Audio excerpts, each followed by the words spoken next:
ఓడిపోవడం, మళ్ళీ 2014 నుంచి అధికారంలో వచ్చిన తర్వాత కూడా వరుస ఉప ఎన్నికలు, దుబ్బాక రామలింగారెడ్డి గారు చనిపోయినప్పటి నుంచి మొదలైంది ఉప ఎన్నిక, అంటే ఈ రోజు వరకు కూడా నడుస్తూనే ఉంటుంది. కాబట్టి పెద్ద ఇది ఛాలెంజింగ్ పాయింటే, కానీ ఈ సిచ్యువేషన్ ఛాలెంజింగ్ సిచ్యువేషన్ కానీ ఈజీగా బయటపడగలుగుతాం.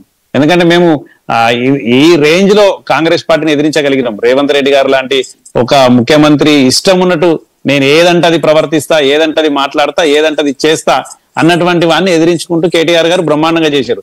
ఇంకోటండి, మంత్రి పదవి ఇచ్చుడు ఉంటుందా అండి ఒక్క ఎలక్షన్ కొరకు? ఇవాళ 2 సంవత్సరాలుగా మైనారిటీకి నువ్వు మంత్రి పదవి ఇవ్వలేదు, ఇవాళ మంత్రి పదవి ఇస్తున్నావు. కాబట్టి ఇవన్నీ కూడా ప్రజలు గమనిస్తా ఉన్నారు. నిజంగా కూడా బస్తీలల్లో వాళ్ళు మేము ఇంకా 3 ఏళ్ళ అధికారంలో ఉంటాము, మేము మిమ్మల్ని కూలగొడతాము, మీ ఇండ్లు కూలగొడతాము అని చెప్పి దౌర్జన్యాలు చేసేటతోటే ఈ రిజల్ట్ వచ్చింది. ఇంకా అన్నిటికన్నా అన్యాయం ఏంటంటే మేము అక్కడ ప్రత్యక్షంగా చూసినాం. ఆ రోజు ఉప ముఖ్యమంత్రి బట్టి విక్రమార్క గారు తిరుగుడు ఉంటుందా అండి పోలింగ్ బూతులు? ఇవాళ ఇది ప్రజాస్వామ్యమో ఇంకేమన్నా? అంత అధ్వానమైనటువంటి పరిస్థితులలో మంత్రులు, విప్పులు, తర్వాత వాళ్ళ ఎమ్మెల్యేలు, ఎమ్మెల్సీలు యథేచ్ఛగా బూతులలో పోవడం, తర్వాత ఎంఐఎం సంబంధించినటువంటి ఎమ్మెల్యే మేము ఉన్న దగ్గర మొత్తం మందిని ఏజెంట్లందరినీ బయటకు పంపి రిగ్గింగ్ చేసేటువంటి ప్రయత్నం. లాస్ట్ 5 గంటలకు ఆటోలలో తీసుకొచ్చి ఓట్లు, మిగిలిన ఓట్లని కూడా వేయించేటువంటి ప్రయత్నం చేయడం. కాబట్టి వాళ్ళు ఎన్ని చేయాలని చేశారు. కాబట్టి సరే, ఈ గెలుపు వాళ్ళకు రాహుల్ గాంధీ గారికి అంకితం ఇస్తాడు మరి, ఎందుకంటే అక్కడ పూర్తి అధ్వానమైనటువంటి పరిస్థితులు బీహార్ లో ఉన్నారు. కాబట్టి రేవంత్ రెడ్డి గారు మరి ఈ గెలుపును రాహుల్ గాంధీ గారికి ఓటు చోరీ కానీ తర్వాత అవన్నీ ఆయన ఏమేమి చెప్తాడో అవన్నీ ఇక్కడ చేసి ఈ గెలిచేటువంటి ప్రయత్నం చేశారు. రైట్ చరణ్ గారు, 6వ రౌండ్ కూడా కౌంటింగ్ పూర్తయింది. 6వ రౌండ్ ముగిసేసరికి మీకు దాదాపు 15,500 ఓట్లు, అంటే 16,000 ఇంచుమించు 16,000 ఓట్ల వరకు మెజార్టీ వచ్చినట్లు కనిపిస్తుంది. అంటే చివరిలో కొంత బోరబండ డివిజన్ ఇంకా లాస్ట్లో ఉంది కాబట్టి దానిపై బీఆర్ఎస్ కొంత ఆశలు పెట్టుకుంది. ఎంత పెట్టుకున్నా కొంత లీడ్ తగ్గొచ్చు, కానీ మీరు గెలుపు అయితే ఖాయమైపోయింది.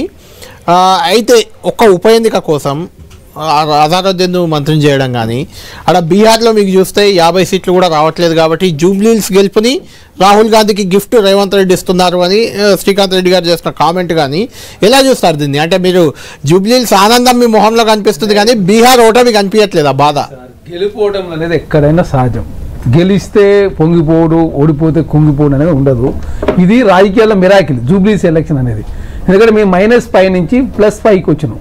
ఇది రాజకీయాల్లో అరుదైనటువంటి సంఘటన అని చెప్పేసి విశ్లేషకులకు చెప్తా ఉన్నాం. ఇక్కడ ఏంటంటే మేము 3 రోజుల వరకు, 3 రోజుల ముందు వరకు ఏం చేశారు అనేది ఇక్కడ అంటున్నారు కదా, బెదిరించారు, ఇవన్నీ చెప్తున్నారు. టీఆర్ఎస్ పార్టీ చేసింది 1, 2 కాదు, వాళ్ళు 6 నెలల నుంచి 3 రోజుల్లో రిజల్ట్ మారింది అనేది అయితే వాస్తవం. 20 రోజులు సార్ ఇప్పుడే 3 రోజుల్లో మారిందని. లేదా మేము ఎలక్షన్ల సందర్భం ఎలక్షన్ చేస్తే మిగతా సందర్భంలో రాజకీయాలు చేయము. మేము 20 రోజుల సందర్భం ఏదైతే ప్రచార సరళి స్టార్ట్ అయిందో ప్రచారం 20 రోజులు మాత్రమే. బీఆర్ఎస్ పార్టీ సంబంధించి 6 నెలల నుంచి అక్కడ తిష్ట చేసారు. చనిపోయిన గోపినాథ్ గారు చనిపోయిన తెల్లారి నుంచే స్టార్ట్ చేసారు బీఆర్ఎస్ పార్టీ. రకరకాల ప్రాపగండా క్రియేట్ చేసి ఒక హరీష్ రావు గారు, ఒక కేటీఆర్ గారు, బీఆర్ఎస్ పార్టీ రాష్ట్ర వ్యాప్తంగా ఉన్న శ్రేణులతో కూడా మకామే జూబ్లీహిల్స్ ఎలక్షన్లో పోలింగ్ అయిపోయిన తర్వాత వాళ్ళకి అర్థమై ఓడిపోతుందని తెలిసే రిగ్గింగ్ అని, దొంగ ఓట్లని, బెదిరించిన వాళ్ళే ప్రాపగండా క్రియేట్ చేశారు. మీరు ఈవినింగ్ వరకు ఏది క్రియేట్ చూడండి, 4 గంటల తర్వాత వాళ్ళు స్టార్ట్ చేశారు. ఎందుకంటే ఖచ్చితంగా ఓడిపోతున్నాం కాబట్టి ఏదో ఒక ముద్ర వేయాలా. కాంగ్రెస్ పార్టీ బీఆర్ఎస్ పార్టీకి సంబంధించి సిట్టింగ్ స్థానాన్ని కాంగ్రెస్ పార్టీ గెలుస్తూ ఉంది. అదే కాకుండా రాజాసింగ్ గారు మొదటి నుంచి చెప్తా ఉన్నాడు, భారతీయ జనతా పార్టీ సంబంధించి ఏదైతే కిషన్ రెడ్డి గారు భారతీయ జనతా పార్టీకి ఏదైతే సరెండర్ అయ్యిందని, లేకపోతే బీఆర్ఎస్ పార్టీకి గెలుపు కోసం కిషన్ రెడ్డి గారు పనిచేస్తున్నాయి, ఇవన్నీ కూడా రకరకాలుగా వచ్చినాయి.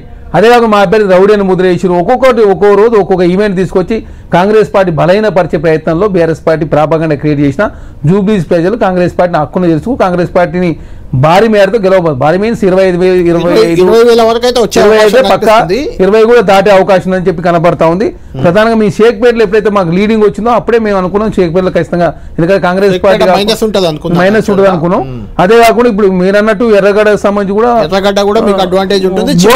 బోరబండకు సంబంధించి అదే ఒకటి. రెహమత్ నగర్ మేము అనుకున్నాం ఫస్ట్ నుంచి లీడింగ్ ఉన్నారు. వాస్తవం చెప్పాలంటే వాళ్ళకి కొంత లీడ్ ఉన్నమాట వాస్తవమే. సోమాజిగూడ కూడా ఉన్నది. ఇక్కడ సోమాజిగూడ కూడా కాంగ్రెస్ పార్టీ మంచిగా ఉన్నది.